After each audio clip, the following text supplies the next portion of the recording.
Vince McMahon, the man behind WWE's global empire. But in Netflix's 6-part documentary, we get an unfiltered look at the scandals and questionable decisions that shaped his legacy. From tragic incidents to shocking lawsuits, McMahon's empire wasn't built without controversy. And today, we're diving into 10 jaw-dropping quotes from Mr. McMahon that'll leave you speechless. In episode 3, Vince delivers one of his boldest statements: "I don't regret anything in my life." But how does that sit when you're leading a docuseries that highlights your involvement in multiple scandals? Vince was asked about hiring Eric Bischoff as an announcer, but his response reflected something deeper: no remorse for any part of his controversial reign. Paul Heyman recalls how WWE's portrayal of women improved, aligning it with the PG era shift. But let's get real.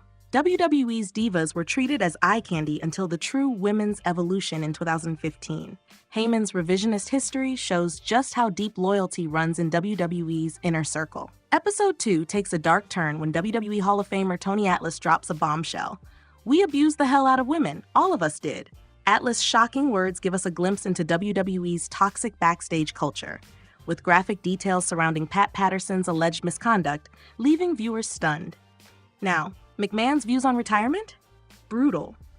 In the final episode, Vince goes off on people who retire, telling them to go die. Coming from a man who stepped down and returned in the blink of an eye, this cold-hearted take left fans questioning if McMahon will ever truly step away from WWE. The Rock recalls Vince's view on race in episode 5, claiming McMahon didn't care about skin color, only money. Sounds fair? Except it took Vince 35 years to crown a black WWE champion, all while controversial decisions showed racial bias. This line feels more like damage control than reality. Remember Sable? After suing WWE for $110 million due to unsafe working conditions and harassment, she came back just 4 years later. Vince dismisses the lawsuit in the doc with a flippant, "All I know is she came back to work," brushing off serious allegations like they were nothing. Former WWE writer Brian Gewirtz says competition brought out the best in Vince.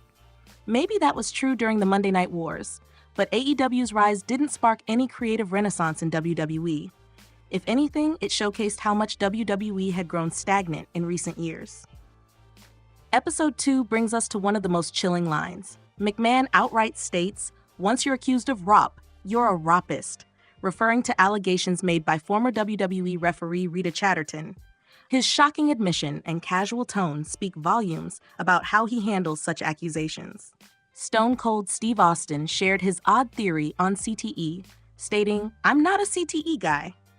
Despite overwhelming evidence of the conditions linked to head trauma, Austin's dismissive attitude is shared by others like The Undertaker, creating a troubling narrative around WWE's disregard for wrestler safety.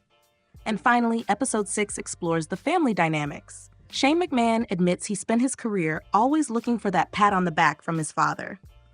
In one emotional moment, Shane reflects on the brief moment of affection he received after his WrestleMania 32 match, a rare glimpse of the McMahon's complex relationship.